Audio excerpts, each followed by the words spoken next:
How we doing, Vol Nation? This is Frank. This is the House of Orange Sports Channel, where we talk Tennessee baseball, basketball, football, and Lady Vols basketball. Today, we're talking Tennessee baseball. We're talking SEC tournament versus Alabama. Good things happened today for Tennessee baseball as they do move on to the next round. Make sure you hit the like, the share, hit that subscribe button if you're a returner or first time you've run across this as well. 12 away from 4,000. It is free. It is free to join. You get the notifications for when to go live like tomorrow. Unfortunately, wasn't able to today. The time where they had adjusted the times, I'd already committed to something because I knew I wasn't going to be able to go live, and then I wasn't backing out on it at that point. But we'll be live tomorrow, and if Tennessee advances past tomorrow, be live the rest of the weekend as well. Should be good to go. Tournament announcement Monday. My plan is to go live for the selection show, and then should be live the rest of the way, barring something unforeseen, which we know life happens sometimes. But anyhow, Tennessee wins 15-10. Lots to like today. Let's start with the offense today. 20 hits on the day. Numerous guys there on the day. You had Keelan, Fisher, Inslee, Curley, Chapman, Clark, Peebles, Marin, all with multi-hit games. The only one that didn't have multi-hit was Dalton Burgo, and he still had an RBI base hit himself during the game. 6 walks to 7 Ks, 10 left on base. Yeah, we always would like to see that a little bit more. But, the thing of it is Tennessee was close to having the run rule in the 8th, and then Stone Lawless hits into a double play that ends the inning, prevents Tennessee, and they come back out for the 9th up 15-6. Alabama does get 4 in the 9th off of a combination of A.J. Russell and Braden Krenzel. But 20 hits today, that's the best that Tennessee has hit in a long time.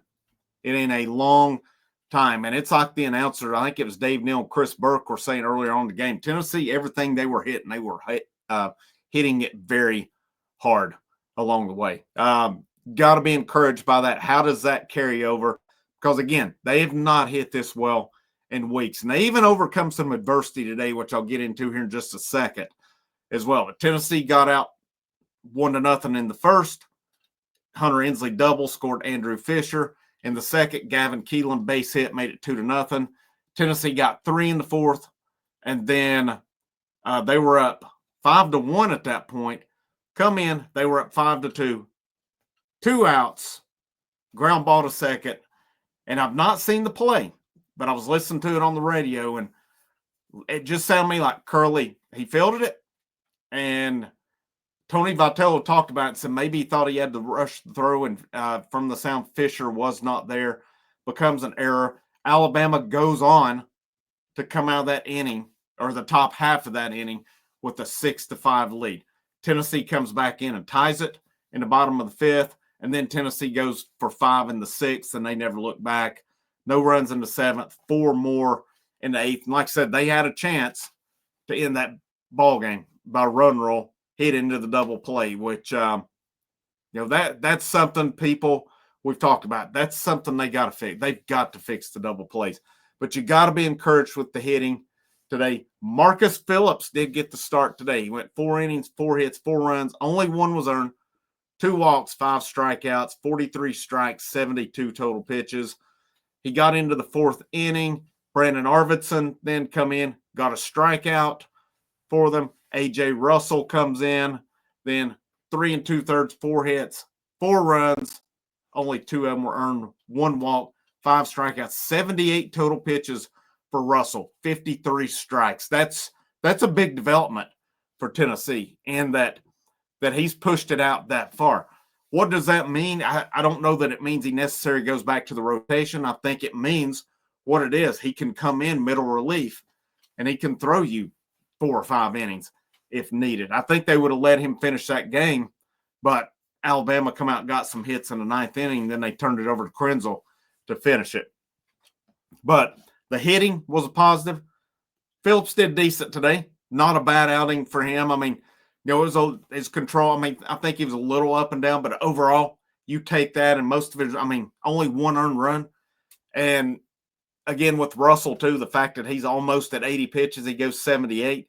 The most he's thrown by a good bit this year. That's a very encouraging thing for Tennessee. Now, both of those guys are going to be burned for the weekend, regardless of what happens here. You're not going to see either one of those guys the rest of the weekend. I would be shocked if you do. Krenzel, Arvidsson, you could see them again this weekend. As Krenzel only threw 20, Arvidsson threw 5, and they pulled him out. He come in, did his job, and he got the strikeout, and then they pulled him in favor of Russell.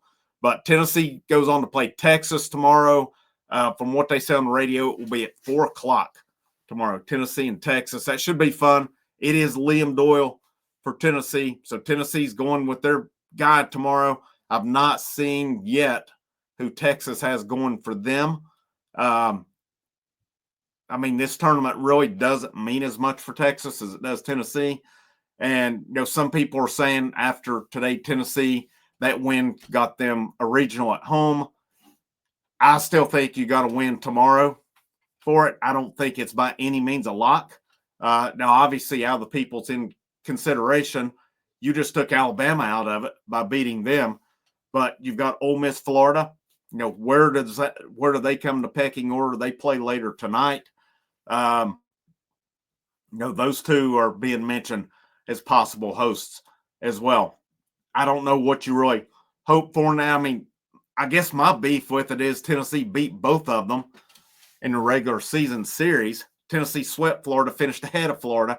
I'm not getting where Florida's in the conversation. I know they've been playing really good baseball late, but I'm not getting that one. Ole Miss, I don't have a problem with if they're in the conversation for it. To me, there's not a case for Florida over Tennessee to host. There just isn't, even though they're going to make that. But got to like today again, the lineup. Guys, we've said, we figured out this is the lineup moving forward. This is the lineup we're going to see the rest of the season with Keelan, Fisher, Inslee, Bargo, Curley, Chapman, Clark at DH, Peebles catching, Manny Marin at third. That is where we are definitely at here as well. And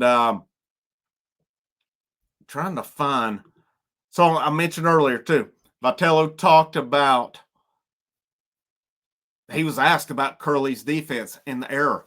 Tony Vitello's comment was, and I quote, "I'm good with it, ride or die with anything on or off the field with that guy." So they are rolling with him regardless. And I know people are saying, when's enough? When is it? But it's pretty obvious at this point. He is sticking with Dean Curley. And he said, he started out the question said, you touched on it a little bit, but with Dean's error, where are you with from confidence standpoint with him defensively? And how do you handle some of the issues he's had at this point in the year? Tony Vitello said, I'm plenty good with it. Ride or die for anything on or off the field for that guy. Obviously, I owe a lot. I don't know what he's talking about here. You could talk about Wallet. You can talk about all kinds of other stuff. So he's done a really good job for us adjusting at second, like Fisher has done. Like, hey, just tell me where to play and I'll do it. Gavin's been similar as well. So, he didn't take away from, maybe the play should have been made. He had to say, he said that was a play. It was kind of a tricky one as far as the hop you get. And I think because of the way he fielded it, he thought he needed to get rid of it right away. And we had fish deep. It was an odd play. Should it happen? No. But again, these dudes will make mistakes. If I'm not mistaken, to use that word too much, he had a pretty big knock for us later in the game too. So that's where we're at now. I mean, the only alternative is this is your lineup. You put Clark in left, you move Bargo to third, you maybe move Marin to short, Keelan to second. Is it really worth all that at this point based on where you're at? I think Curley's made some good plays at second. He's made some bad plays too. He's got the yips. He's, as Chris Burke said today, a fielding slump is what he's in. And but I think, they know what he's capable of. They talked about his range left to right with it. We've seen that at second for him. I'm riding with him. I mean, I get it. I totally get it. And I'm not saying I wouldn't make a change, but I'm not the coach either. And I'll go with the guy who's in there with it. Dean Curley is an important part of the lineup. And, maybe something like that, those comments are something that Curley gets and it boosts some confidence in him as well. And I mean, I don't know what else to say on it. Got to ride with it. That's where we're going. But still one of our best players. I still maintain that one.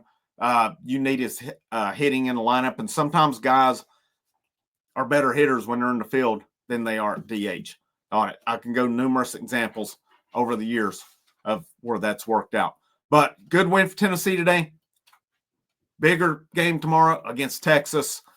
Again, I haven't seen who Texas throws. It is Liam Doyle for Tennessee. So they're getting into their rhythm right now. If Tennessee wins that, I would think you probably see Tegan Coons on Saturday, because it said if Tennessee wins, they will be off Friday. You would see Coons Saturday. And then my guess is if you did get to the SEC championship, then based on you just burned Phillips and Russell, it's probably Michael Sharman starting on Sunday. I could be wrong on that one, though. I mean, if Snead or somebody is still pretty fresh, they could go that route. They've got a lot of options on it, but it would not. I thought Sharman would probably go today, but they made the right call on it, going to Phillips. I think it was a good move. Obviously, it worked out. It's good to get Russell that work as well. So Tennessee baseball is moving on.